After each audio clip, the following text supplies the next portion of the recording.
죽을 때까지 배우면 죽을 때까지 아름다워진다라는 주제로 하나님의 말씀 증거합니다.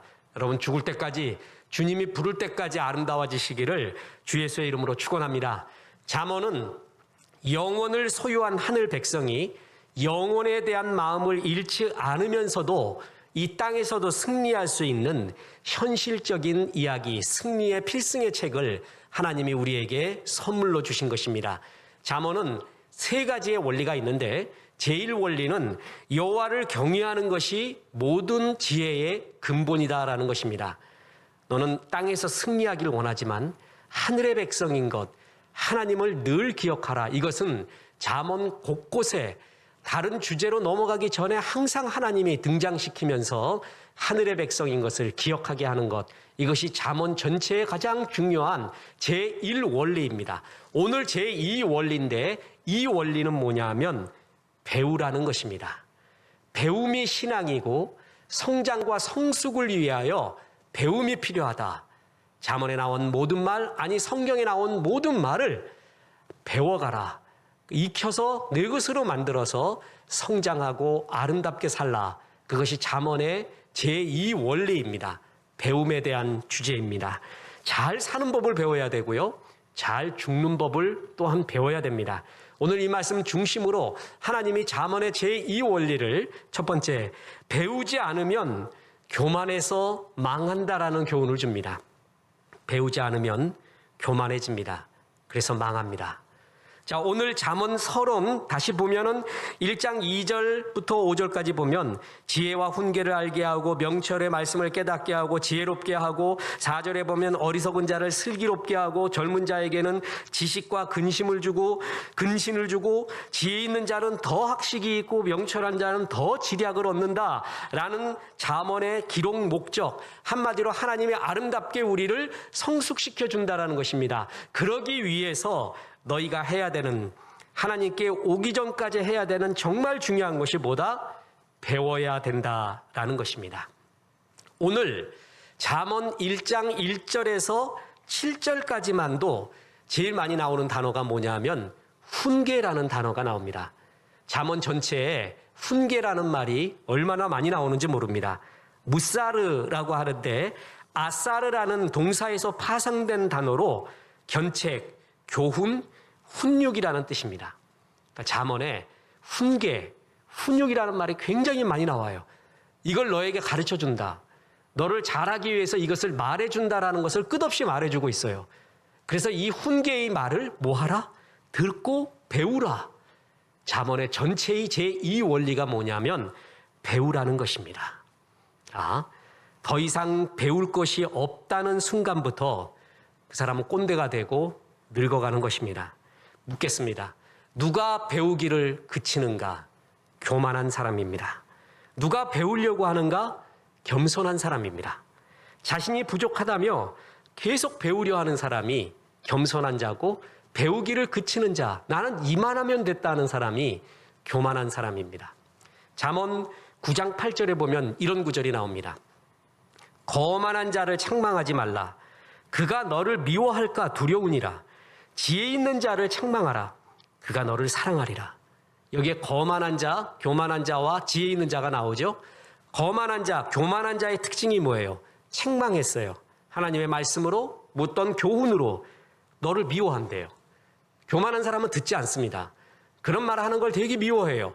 근데 지혜로운 사람은 그런 훈육의 말을 들었을 때 이런 말 해줘서 정말 고맙습니다 하며 널 사랑한다. 이렇게 말할 정도입니다. 다시 말합니다. 배우려고 하는 자가 지혜로운 자입니다. 배움을 그친 자, 귀를 닫은 자가 교만한 자입니다. 그 교만한 자의 끝은 망해간다라는 것입니다. 특히 이제 내가 교만한가 아닌가를 볼 수 있는 굉장히 중요한 바로메타가 있는데, 사도행전에 보면은 하나님의 말씀을 듣고 두 부류가 다 찔렸어요. 한 부류는 회개했고요, 한 부류는 이를 갈았습니다. 보세요. 사도행전 2장 37절에 그들이 이 말을 듣고 마음에 찔려 베드로와 다른 사도들에게 물어 이르되 형제들아 우리가 어찌할꼬 하거늘. 잘못했구나. 우리가 어찌하면 좋겠습니까? 하고 회개하는 부류. 그러나 사도행전 7장 54절에 보면 그들이 이 말을 듣고 마음에 찔려 그를 향하여 이를 갈거늘. 이를 갑니다. 나한테 감히 이런 말을 해? 나한테 이런 말을 해? 교만한 자의 특징입니다. 하나님 말씀 들을 때 아멘으로 받는가? 나한테 감히 이런 말을 해? 라는 교만한 자세로 받는가? 내 교만을 측정할 수 있는 굉장히 중요한 기준점이 됩니다. 교만한 자는 배우려 하지 않습니다. 자기의 생각을 강화시켜주는 말씀만 듣고자 합니다. 자기의 생각에 맞다 하는 이야기만 듣고 싶어 합니다. 겸손한 자는 끝없이 배우려 합니다. 신앙은 곧 배우는 것입니다. 그게 잠언에서 말하는 신앙 성장, 그리고 신앙이라는 말의 정의입니다. 배워라. 끝없는 훈육의 말이 여기에 있으니 배우고 배워라. 그게 신앙이고 성장이다라는 것입니다. 예수님이 제자 훈련을 했습니다. 그 제자 훈련의 핵심도 뭐냐면 예수님을 배우는 것입니다. 마태복음 11장 29절 보세요. 나는 마음이 온유하고 겸손하니 나의 멍에를 메고 내게 배우라. 그리하면 너희 마음이 쉼을 얻으리니. 나에게 배워라. 배우는 게 제자 훈련입니다. 배우는 게 신앙입니다. 주님이 당신을 온유하다고 했습니다. 이 온유에 대한 여러 해석이 있는데 하나의 해석이 뭐냐면 온유는 부드러움입니다. 딱딱함을 버리는 거예요. 강합니까? 부러집니다. 딱딱하다? 죽어가고 있는 것입니다. 부드러우면 상처가 안 됩니다. 내 마음이 부드럽잖아요. 누가 뭐래도 별로 괴롭지도 않고 상처를 안 입어요. 근데 마음이 딱딱하잖아요. 조그만 공격에도 금이 갑니다. 조금 더 세게 하면 부서져요. 분노하고 타오릅니다. 마음이 온유하다. 언제든지 받아들일 수 있다. 겸손하다라는 거예요. 교만하다의 다른 말이 바로 딱딱하다라는 것입니다. 성경에서 교만은 모든 죄의 가장 근본적인 죄요, 하나님이 가장 싫어하는 죄입니다. 교만은 참 나쁩니다. 교만이 나쁜 여러 이유가 있지만 그중에 교만이 왜 나쁜가 한 가지가 배우지 못한다라는 것입니다. 교만한 사람의 특징은 배우지를 않아요. 배우려 들질 않습니다. 사람은 어느 때 배우냐 하면 존경할 때 배웁니다. 존경의 마음이 없잖아요. 존경하는 법을 못 배우잖아요. 그러면 어디서든 배울 수가 없습니다. 3명만 있어도 내 스승이 있습니다. 어느 곳에서도 배울 수가 있어요. 그런데 그 어느 곳, 그 3명, 어떤 공동체, 어떤 사람도 존경하지 않는 사람이 있어요. 내 욕하는 사람이 있어요. 그 사람은 자기에게로 그대로 갑니다. 배우지를 못해요. 늘 거기에 멈춰 있습니다. 비판은 장점이 있지만 큰 단점은 배울 수가 없다라는 것에 있습니다. 세상을 50% 비판하는 사람이 있어요. 그 사람은 50%는 세상에서 배울 수가 없습니다. 비판 많이 하는 사람은 되게 똑똑한 사람이거든요. 근데 그 사람은 몇 년 후에 만나도 똑같습니다. 내 욕하는 말 합니다. 내 비판하는 말 합니다. 자기 성장이 없어요. 근데 꾸역꾸역 배우는 사람이 있어요. 그 사람은 시간이 지날수록 자라갑니다. 자, 세도 정치가 일어난 정조가 죽고 난 다음에 60년 동안에 세계가 무슨 일이 일어난 줄 아십니까? 대항해 시대, 대무역의 시대의 막바지, 그리고 제국주의가 시작이 됩니다. 모든 나라들이 선진 문물을 서로 받아들이고 무역을 하면서 서로 일깨우면서 세력을 키우는 앞으로 폭발 같은 일이 일어날 수 있는 그 시대에 우리는 60년 동안에 그냥 계속 배우지를 않습니다. 이런 문물을 배우지 않아요. 받아들일 수도 없어요. 관심도 없습니다. 그 60년이 일본은 받아들였지요. 다른 나라, 심지어는 썩어가는 청나라도 받아들이고 있었습니다. 우리는 어떻게 됩니까? 그냥 거기서 완전히 국력이 완전히 쇠해집니다. 역사적으로 봐도요. 배움을 그치잖아요. 그러면 교만해지고 딱딱해지고 듣지 않고 멸망해 갑니다. 잠언에서 말하는 신앙, 그것은 배움이라는 것입니다. 끝없이 배워라. 내가 훈계의 말씀을 수없이 박아놓았으니 너는 이 곳곳에서 다 배워라. 다음 시간이 뭐냐면 잠언의 서론 마지막 제3원리거든요. 하나님은 지혜를 3곳에서 박아놨습니다. 심어놨습니다. 그 3곳에서 다 들어라. 그래서 다 배워라. 오늘 이 원리, 신앙은 배움이다. 잠언에서 말하는 신앙입니다. 그래서 오늘의 본문의 두 번째 교훈이 있습니다. 죽을 때까지 배우면 죽을 때까지 아름다워집니다. 5절 보세요. 지혜 있는 자는 듣고 학식이 더할 것이요 명철한 자는 지략을 얻을 것이라. 더 지혜롭고 더 명철해진다. 배울수록, 익힐수록 너는 그렇게 되어갈 것이다. 신앙은 항상 설교에 말해주지만 완성품을 주지 않습니다. 시의 형태로 주십니다. 시의 말씀을 줘요. 그 비전의 말씀을 붙잡고 기도하기 시작하는 거예요. 눈물을 뿌리는 거예요. 신실한 예배를 통하여서, 삶을 헌신을 통하여서 씨를 키워가는 거예요. 그래서 비전을 이루거든요. 신앙인 또한 처음부터 완성품으로 만드는 게 아닙니다. 애가 태어났는데 어린아이가 태어나서 엄마 젖을 먹고 성장해야지. 태어났는데 이게 벌써 20살이에요. 코끝을 보니까 벌써 수염도 났어요. 얼마나 징그럽겠어요. 신앙은 처음부터 완성되는 게 아니라 완성되어 가는 거죠. 그래서 신앙인의 최고의 목표를 가리켜 sanctification, 성화라고 합니다. 예수님의 성품과 마음까지 자라가는 것, 그것이 모든 신앙인이 가져야 될 귀한 신앙의 목표예요. 신앙은 자라가야 돼요. 그래서 이 자라남의 가장 비료가 뭐냐, 원리가 뭐냐, 배움이라는 것이죠. 하나님의 말씀을 배우고 익히고 내 것으로 하고 그러면서 자라가고 성숙해 간다는 거예요. 자, 보십시오. 우리 그리스도인의 세월관, 그리스도인이 좋아하는 나이관이 있지 않습니까? 그게 고린도후서 4장 16절입니다. 그러므로 우리가 낙심하지 아니하노니 우리의 겉사람은 낡아지나 우리의 속사람은 날로 새로워지는도다. 많이 말씀드렸습니다. 우리는 겉사람이 후패해지는 것, 낡아지는 것을 너무 실망하지 마십시오. 그것은 하나님의 법칙입니다. 세월은 가인의 얼굴도 주름으로 덮이게 합니다. 내 나이 70인데 80인데 20대 아가씨와 비키니 자랑을 한다. 그건 자랑이 아니라 추태라고 합니다. 그냥 아름답게 늙어가는 것, 겉사람이 후패하는 것은 어쩔 수 없습니다. 너는 거기에 목숨 걸지 말고 속사람을 바라봐라. 속사람이 날로 새로워진다. 그것처럼 기쁜 일이 어디 있겠는가. 근데 저절로 새로워지지 않습니다. 배워야 합니다. 익혀야 합니다. 내 것으로 해야 됩니다.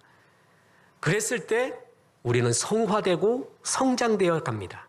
죽을 때까지 주님의 성품을 배워 죽을 때까지 아름다워지는 것. 이것이 우리의 목표라는 겁니다. 그래서 배움이라는 것은 and와 and를 계속하는 거예요. 여기서 멈추는 게 아니에요.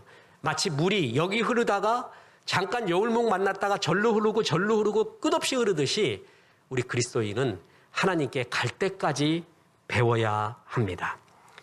흔히들 학자는 이 배움을 지적인 호흡이라고 합니다.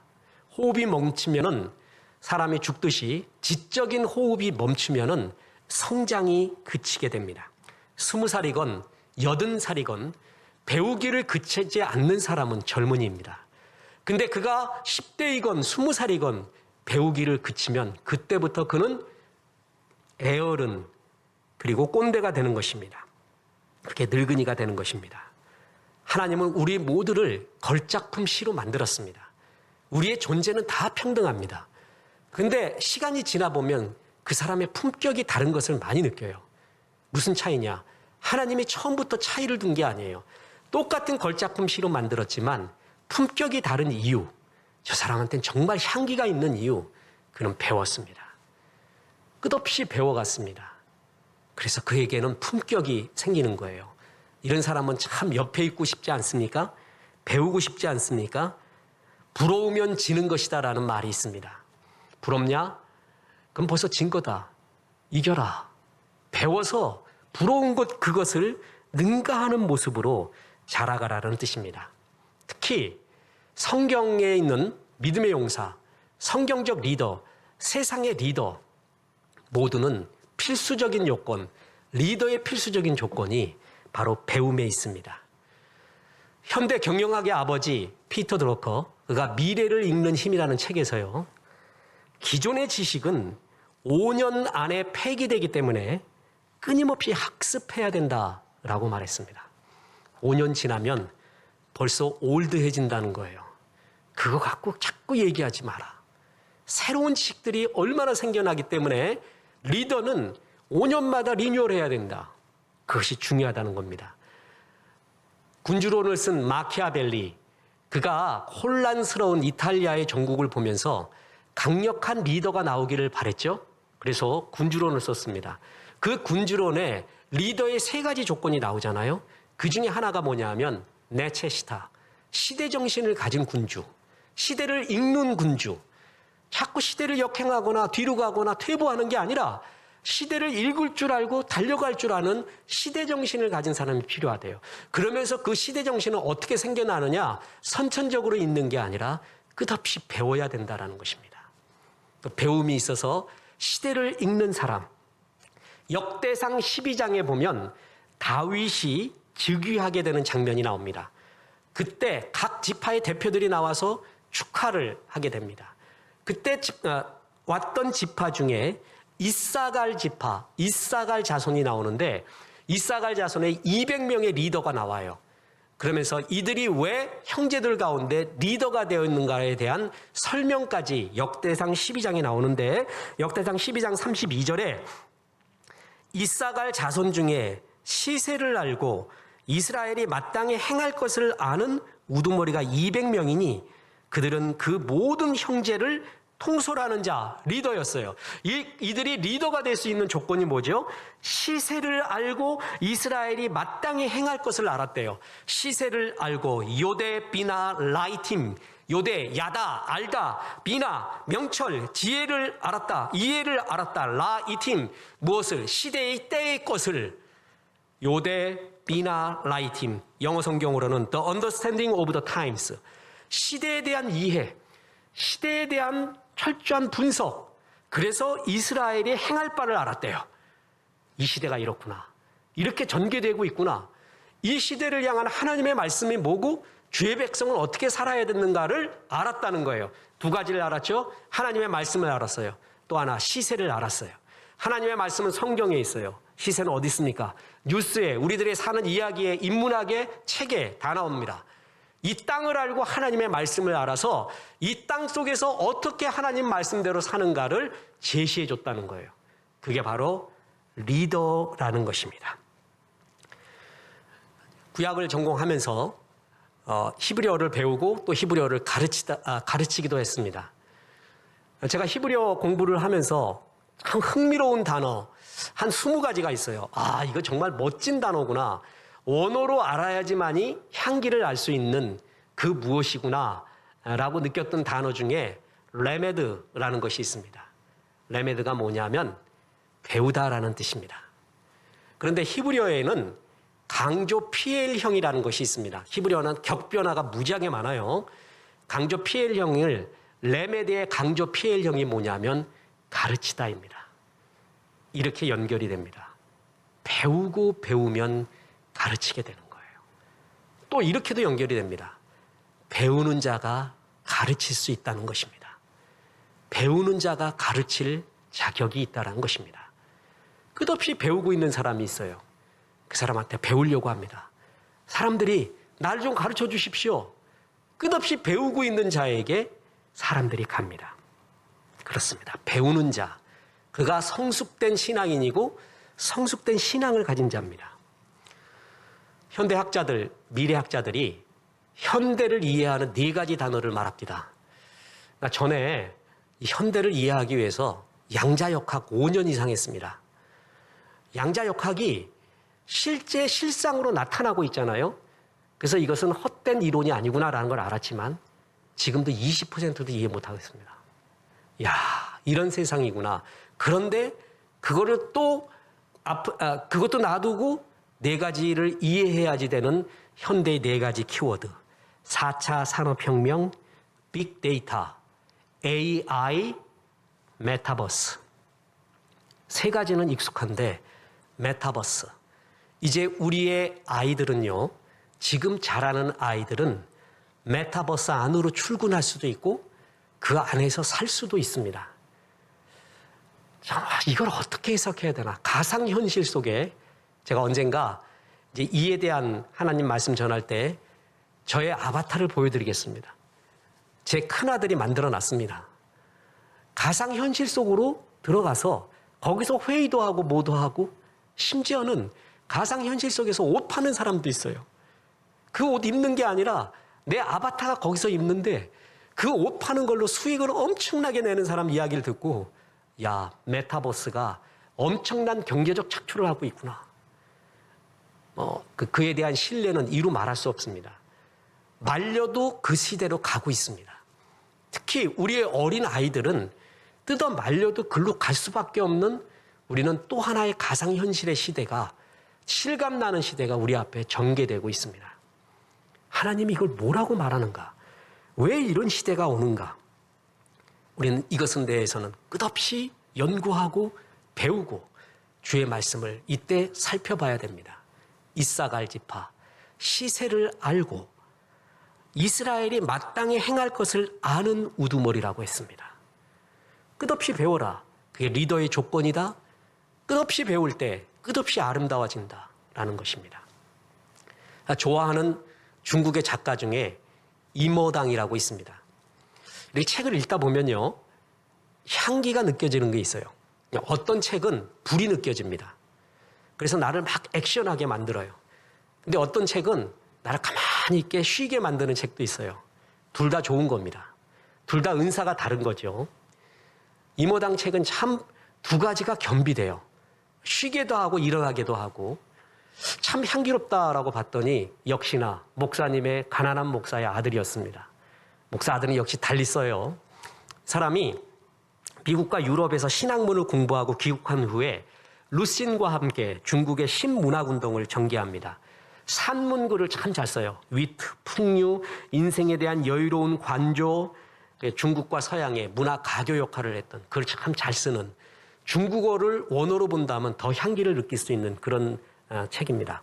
그 생활의 발견이라는 대표적인 책이거든요. 이모당의. 거기에 이런 글이 나옵니다. 젊어서 책을 읽음은 틈으로 달을 바라봄 같고 중년의 책을 읽음은 자기 집 뜰에서 달을 바라봄 같고 노년에 이르러 책을 읽음은 창공 아래 발코니에 서서 달을 바라봄 같다. 독서의 깊이는 체험의 깊이에 따라서 변하기 때문이다. 똑같은 책을 소년 때, 중년 때, 노년 때 느낌이 다르다는 거예요. 그래서 끝없이 봐야 돼요. 나 그거 초등학교 때 봤어로 그쳐서는 안 된다는 거예요. 예를 들어 삼국지를 봅시다. 어린 시절에 우리 삼국지 읽으면요, 주인공 유비, 그의 덕, 제갈공명의 지혜, 관우의 충정, 여기에 매료되잖아요. 저는 지금 다시 보잖아요, 삼국지를. 그러면 삼국지의 주인공은 조조 같다 이렇게 생각이 듭니다. 조조의 리더십과 지혜에 감탄을 합니다. 손권의 꿋꿋함에 감동하고요. 기회주의자 같았던 사마의의 처세술이 참 이 사람 현실적이었고 맞았다, 그런 생각이 듭니다. 똑같은 삼국지를 읽었는데 그의 체험과 느껴왔던 삶의 모든 과정과 결합되면 다른 느낌이 옵니다. 성경 통독도 마찬가지입니다. 성경을 읽잖아요. 그럼 한 번, 두 번, 세 번 통독할 때 바울의 열정과 바울의 사명, 그 달려감이 너무나 멋져 보입니다. 배우고 싶습니다. 지금 읽으면 뭐가 보이는 줄 아십니까? 바울이 그렇게 할 수 있도록 도와줬던 동력자들이 보여요. 이름 없고 빛도 없던 동력자들. 그들의 신실한 동력이 아니었으면 바울은 사역을 할 수 없다. 그것이 보이기 시작해요. 예수님이 눈먼 자를 고쳐줍니다. 38년 된 병자를 고쳐줍니다. 그때 처음에는 그걸 읽고 나도 예수님께로 가면은 이런 능력을 받고 고침을 받겠구나가 가장 중요했어요. 요즘은 뭐가 느껴지는지 아십니까? 그 38년 된 병자, 날 때부터 소경된 자, 정말 좋겠다, 정말 축하한다, 정말 좋겠구나, 그의 마음으로 들어가져요. 똑같은 성경을 읽어도 독서를 해도 삶의 체험과 나이듦 모든 거에 따라 달라집니다. 틈 사이로 보는 달, 강에서 보는 달, 창공에서 떠서 보는 달, 다 다르듯이, 그래서 그 이야기는 무엇입니까? 나 이제 뵀다, 그거 알았다, 나 그건 봤어라고 그치지 말라는 거예요. 노년 때까지 또 반복하고 보고, 그러면 새로운 감흥과 새로운 은혜가 내 속에서 넘쳐난다는 겁니다. 저희 집도 예수 안 믿을 때 제사 무지하게 많았습니다. 우리 아버님이 지방이라고 쓰는 거 아시죠? 요만한 창호지 같은 데다가 붓글씨로 지방을 씁니다. 꼭 뭐라고 쓰냐 하면은 현고 학생 부군신이 학생이라고 써요. 나중에 이 뜻을 알고 보니까 배우는 학생으로 일생을 살다가 돌아가신 아버지라는 뜻입니다.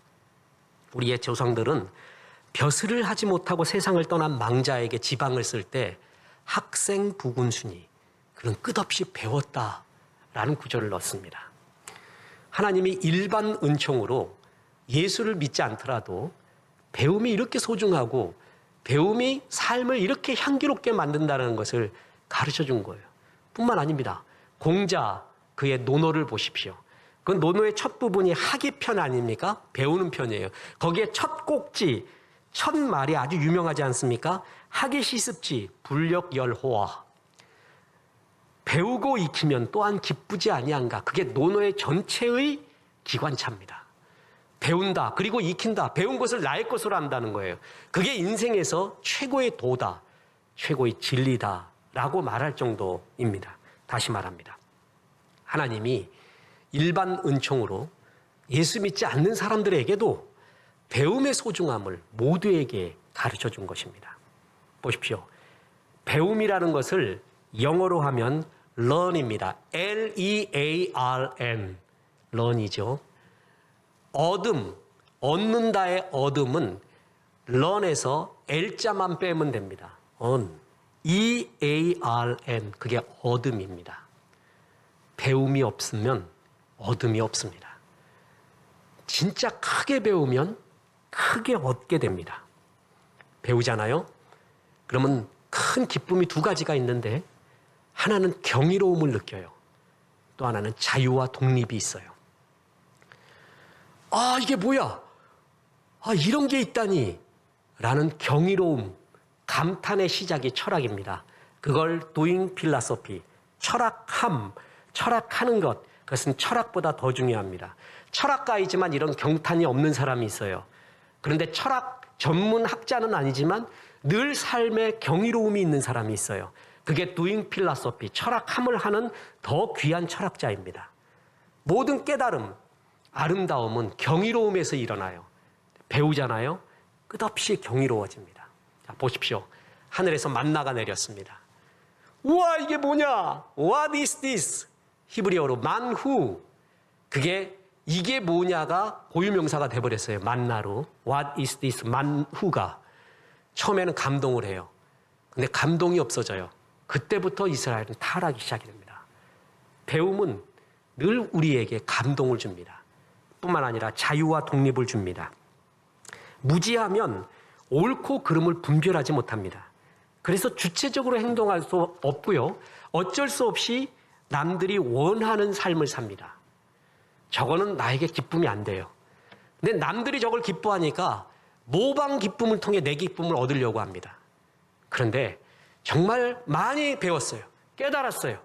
익혔어요. 진정한 나의 기쁨을 알고 독립되어 갑니다. 자유와 독립이 있다라는 것입니다. 하나님은 잠언을 통해서 신앙이 뭐냐 배웁니다. 잠언 곳곳에, 성경 곳곳에 끝없이 훈계를 넣었다. 넌 그걸 배워라. 날로 성화되라. 하나님이 기뻐하는 하나님의 성화로서 살아가라. 이렇게 말하고 있습니다. 자, 보십시오. 다 자기 시대가 제일 불행하다 그러거든요. 제일 힘들었다고들 그럽니다. 저는 젊은 시절이 제일 불행했던 우리의 시대는 전쟁 시기, 6.25 같은 걸 경험했던 우리들의 할아버지가 아닌가 싶습니다. 그래도 우리 시대에는 대학 캠퍼스에 시집을 들고 다니는 사람들이 있었습니다. 소설 이야기도 하고요. 버스와 지하철을 타면 대개 일간 스포츠와 스포츠 서울을 읽어댔지만 그중에 책을 읽는 사람도 있었습니다. 지금 전부 스마트폰 켜고 있죠. 잠을 자거나. 전 지금 대학생도 참 불쌍하고 긍휼히 여기는 마음이 많습니다. 고실업 시대의 두려움과 공포가 항상 그들 가운데 있습니다. 어떻게 살 건가? 그래서 내공의 깊이가 없이 바쁘게 스펙 만들기에 바빠집니다. 짧은 시간에 많은 걸 얻으려고 하니까 아주 얕은 공부를 합니다. 그런데 저는 대학교에서 정말 필요한 것이 교양 과목이라고 봅니다. 교양 과목의 의미가 뭐냐면 나와 관심사가 다른 것을 배우는 것입니다. 저것은 내 전공이 아니에요. 근데 다른 것을 배우는 거예요. 그럼으로써 생각이 넓어져요.